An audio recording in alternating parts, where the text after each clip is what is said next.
Et salut tennis et bienvenue dans cette nouvelle vidéo consacrée à l'histoire du tennis. Après notre épisode de la Grèce à Rome avec le premier tennis club, on attaque maintenant un nouveau chapitre et la destruction de Rome. Et oui, une civilisation s'effondre. J'espère que ce sera pas la nôtre bientôt. Mais même si les textes disparaissent, est-ce que le jeu de balle disparaît pour autant? C'est ce que nous allons voir. Et nous allons cette fois voyager du côté de l'Orient, avec les Perses notamment, le monde arabe, et revenir un peu en Espagne quand même, avec vraiment quelque chose de fondamental, la renaissance du jeu de main. Et oui, tout part de la main, que ce soit au tennis ou à cette époque. Et on a l'origine également du mot raquette qui vient des Arabes. Je vous laisse découvrir tout ça en vidéo. Juste avant, je vous rappelle, s'il vous plaît, si les vidéos vous plaisent, n'oubliez pas de cliquer sur j'aime, de partager la vidéo avec un ami pour m'aider à soutenir la chaîne, pour aider l'algorithme à montrer ces vidéos au plus de personnes. Et puis bien sûr, c'est très important pour moi plutôt, n'oublie pas de laisser un commentaire pour me dire ce que tu en penses, qu'est-ce que tu penses de cette partie de l'histoire, que penses-tu de l'histoire du tennis, c'est très intéressant. Je te remercie, moi je te dis à demain, attends, n'oublie pas, va jouer au tennis, voyage un peu de l'Orient à l'Espagne, progresse et surtout, fais-toi plaisir. À demain.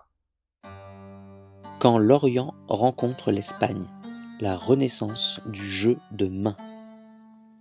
Aujourd'hui, je vais vous emmener dans un voyage qui commence avec l'effondrement du monde romain, se poursuit dans les souks parfumés du monde arabe, traverse l'Espagne médiévale et finit par faire naître l'ancêtre du tennis. Installez-vous, on part de loin et on revient tout près. Pourquoi Rome s'est effondrée et ce que cela a changé pour nos jeux. Au 5e siècle, ce qu'on appelle Rome n'est plus une ville, c'est un univers, un réseau de routes, d'idées, de lois, de cultures. Et cet univers s'effondre. Les routes ne sont plus sûres, les bibliothèques brûlent, les écoles ferment, les peuples se déplacent, les royaumes se déchirent. Et avec cet effondrement, une immense partie de la culture sportive antique disparaît. Les Romains avaient des jeux de balle, inspirés des Grecs, inspirés de l'Égypte. Ils jouaient partout, dans les cours, dans les thermes, dans les casernes. C'était social, physique, vivant. Mais quand l'Empire tombe, ces pratiques ne disparaissent pas. Elles s'effacent juste des textes. On n'en parle plus, on ne les décrit plus, elles deviennent invisibles. Et pourtant, elles continuent d'exister. Parce qu'on peut brûler des bibliothèques, mais on ne brûle pas le plaisir de jouer à la balle. Le lien avec le monde arabe, l'exotisme renaissant. Pendant que l'Europe s'enfonce dans le chaos, un autre monde s'éveille. Un monde immense qui va de la Perse à l'Espagne. Un monde de savants, de médecins, de poètes, de voyageurs. Un monde où l'on traduit les textes grecs, où l'on étudie les sciences, où l'on invente, où l'on joue. Et là, dans les ruelles pleines d'épices, dans les palais décorés de mosaïques, les jeux de balle continuent de vivre. On y joue à main nue, parfois avec une pomme protégée, parfois avec de petits gants, exactement comme dans l'Antiquité. Mais avec une nuance, un mot qui va tout changer pour nous. Pourquoi il y a un trou historique, mais pas une disparition? Les siècles entre Rome et l'Occident médiéval sont silencieux. On manque de manuscrits, de descriptions. On dirait que les jeux se sont perdus. Mais en réalité, ils ont simplement voyagé. Ils sont passés de village en village, de caravane en caravane, de camp en camp. Ils ont changé de nom, de forme, d'usage. Ils ont survécu, sans archives, mais pas sans joueurs. C'est un point essentiel. Les jeux de balle n'ont jamais disparu. Ils ont seulement changé de terre. D'après une vieille légende, le tout premier terrain de jeu de pommes couvert aurait été construit à Constantinople sous Théodose II. Et on raconte même, toujours selon cette tradition, qu'Haroun al-Rachid, le grand calife de Bagdad, y aurait joué en 386 après Jésus-Christ. Une date qui traverse les siècles comme un clin d'œil.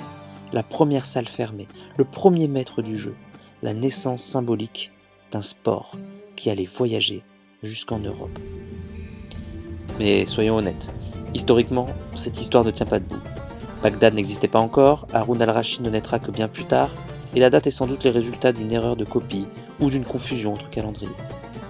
Et pourtant, Al-Marsoudi, le chroniqueur arabe, rapporte ce récit avec suffisamment de force pour qu'il survive. Alors nous, on le garde. Pas comme un fait historique, mais comme une jolie légende fondatrice, une pierre brillante dans la grande histoire du jeu de paume. Les jeux de balle du monde arabe, explication simple et passionnée. Dans le monde arabe et persan, on joue avec la paume, de petites balles en cuir, des protections de main, parfois des planchettes qui prolongent la main. Ces jeux portent plusieurs noms. Chez les Arabes, on trouve par exemple Al-Tabak, un jeu très proche de la paume, ou encore Al-Koura, littéralement le jeu de balle. En Perse, on rencontre Gohandaz, un lancer de balle pratiqué dans les cours royales, mais aussi Polu, un jeu d'adresse frappé à la main, parfois en équipe, ou Savlajan, où la technique et la précision sont essentielles.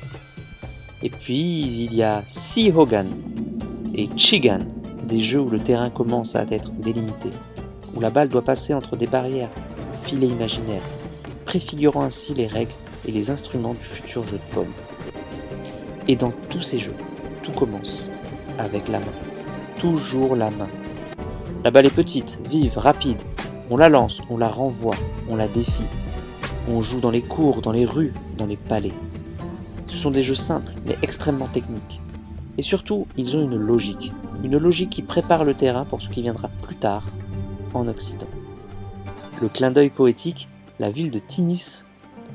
Et maintenant, une coïncidence incroyable, un petit clin d'œil de l'histoire. En Égypte, au Moyen-Âge, il existait une ville très célèbre pour ses artisans, ses tissus, son raffinement. Et cette ville s'appelle Tinis. Tinis comme tennis. Aucun lien historique direct, mais l'image est trop belle. Avouez-le, la ville où les étoffes les plus fines étaient tissées porte le nom du sport qui deviendra celui des gestes les plus fins. C'est une coïncidence, oui, mais une coïncidence poétique qu'on ne peut pas s'empêcher d'aimer. Cette ville au florissant artisanat textile fut fondée sur l'estuaire du Nil, puis engloutie par la mer. Le tennis des Arabes apparaît, disparaît et reste insaisissable comme un mirage. Le grand pont avec l'Occident, l'Espagne. À partir du 8e siècle, les mondes arabes et européens se rencontrent en Espagne. Et là, une fusion se produit. Et il y a une chose fascinante. Malgré les siècles qui séparent Rome de l'Espagne médiévale, on retrouve presque comme un écho l'esprit des jeux antiques. L'agilité de la pila trigonalis, la vivacité presque brutale de l'arpastum. Rien de tout cela n'a vraiment disparu. Ces gestes anciens renaissent, transformés dans les jeux espagnols. Les jeux de balle orientaux rencontrent les coutumes locales. On améliore la paume, on protège la main, on invente des instruments en bois. En Espagne, on voit apparaître des jeux comme la pelota de mano ou encore le juego de esforamata, un ancêtre très primitif du jeu de paume, et même des formes rustiques de pelota à batte, jouées avec de petites planchettes. Les règles commencent à se préciser, les terrains se structurent. L'Espagne devient un laboratoire sportif, l'endroit où les jeux antiques se transforment en jeux médiévaux raffinés. Et c'est là que va naître le précurseur du jeu de paume. La paume, c'est la main, et soudain, tout revient à la surface.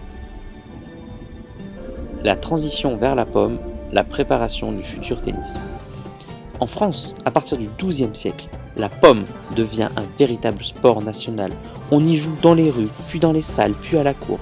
La main nue devient une main protégée, puis une main équipée, puis une main prolongée. Et cette transition ne vient pas de nulle part, elle vient directement de cette longue tradition orientale et espagnole. La main devient un instrument, et l'instrument devient la raquette. L'étymologie de raquette. Alors, d'où vient ce mot ? La plupart des linguistes s'accordent. Le mot raquette viendrait du vieux français raquette, et ce mot viendrait lui-même de l'arabe rahat. Rahat, la paume de la main, le point de départ de tout. Tout commence avec la main. Et c'est ce mot rahat qui symbolise le lien entre les jeux antiques, les jeux orientaux les jeux européens et notre tennis moderne. C'est la clé de voûte, la passerelle, le fil rouge secret. Le message final.